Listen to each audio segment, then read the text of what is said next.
part 2. Yeah, I wrote a whole book, The Mystery of the Holy City, and part 2 includes how we found the baptism date of Jesus Christ. Very interesting chapter, I think. Jesus' crucifixion date was the first date that we ever found, therefore it's already in articles of 2010 on Last Countdown, LC, Full Moon at Gethsemane, part 2. But I counsel you to read also part 1. Let me remark that I just last week saw a video of a lady, don't know her name anymore. The article caught my attention because so many people have different years, but she had the year 31 correct. Yeah, she's from any church, not anyhow affiliated with SDA Church. So she had the year correctly, but she could, of course, not reconcile the Friday crucifixion with the year 31. And this is described why this is not so easily possible in part 1 of Full Moon at Gethsemane.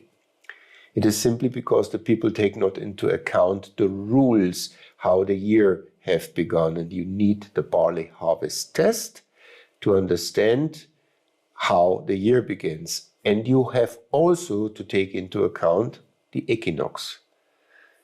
The spring cannot begin before the sun has trespassed the equinox point. And then 14 days later, the moon must be full, of course. So this is exactly the problem, the equinox point, and they have to take into account a barley harvest test that in the year 31, obviously, in the first possibility, failed.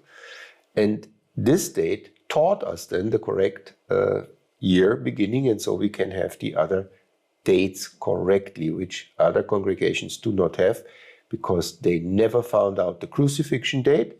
And then with this, they never found out the true calendar understanding, and therefore they fail finding these dates.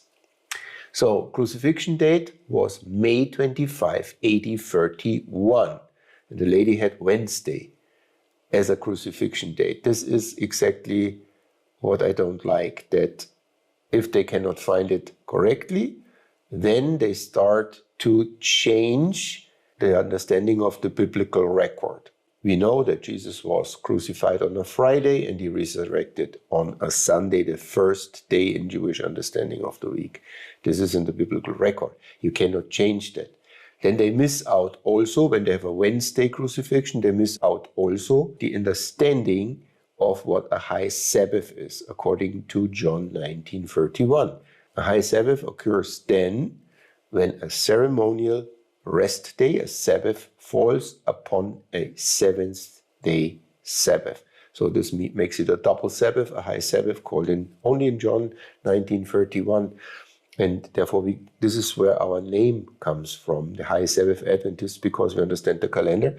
And then we have Jesus resting in the tomb on a high Sabbath, according to the biblical record, in the year 31. And not any other year.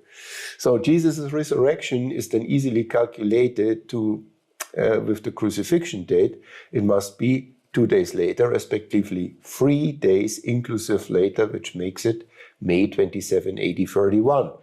And Jesus' ascension calculates from his resurrection date plus 40 days inclusive, yeah, and that gives us July 5, AD 31. So these are the day dates that we know about Jesus' life.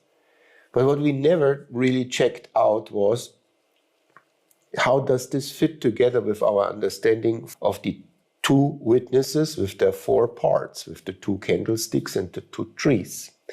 And this will be now very interesting, as I think. Let's go to the heavens. So let's check out first Jesus' birthday on the 27th of October, -4 is 5 BC. So the moon was in Virgo, yeah, in one of the candlesticks. Look, here is the equinox point. And this equinox point in 2000 years wandered up to here. Yeah, but in Jesus' year of birth, 5 BC, the equinox point was here, but still in Virgo. So Virgo is one of the candlesticks. one of the candlestick parts of the two witnesses.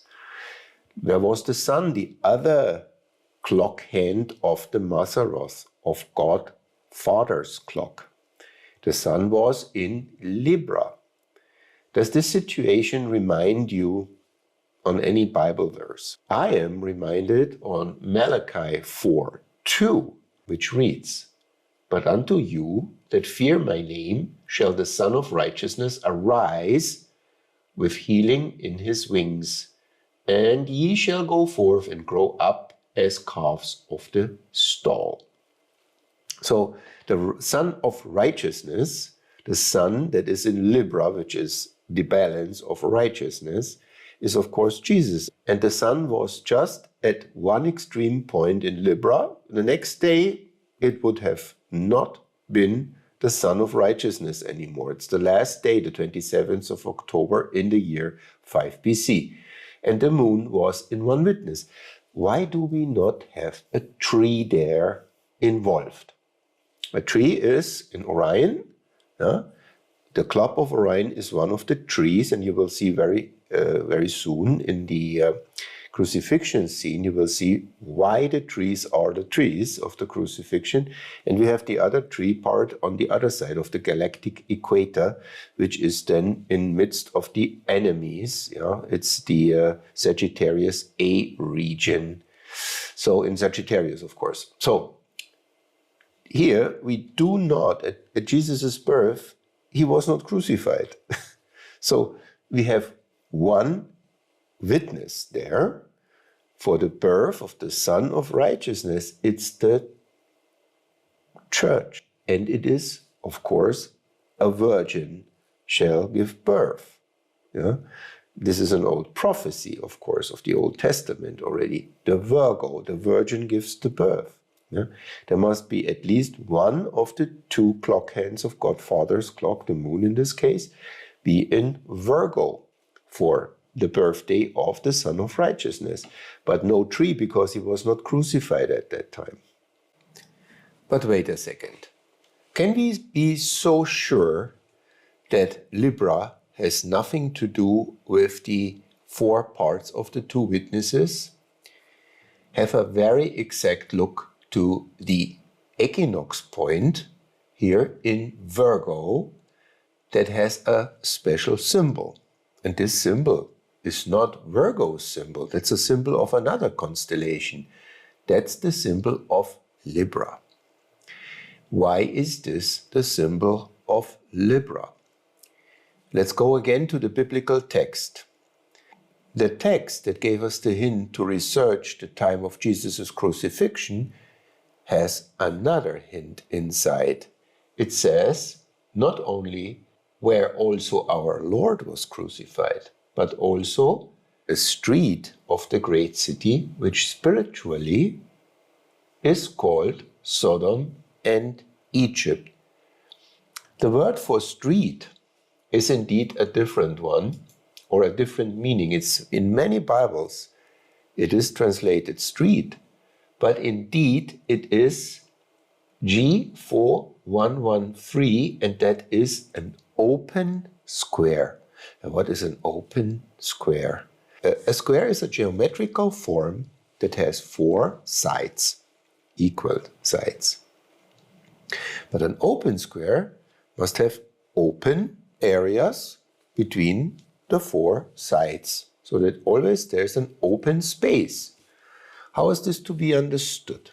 Therefore, people are confused and they translate open square with street, because they cannot imagine what an open square is. Can we see this? So again, we see here the sign of Libra, but we are in Virgo. Why? Because this equinox point has wandered. From where? Yeah, obviously from Libra. But when has it been in Libra?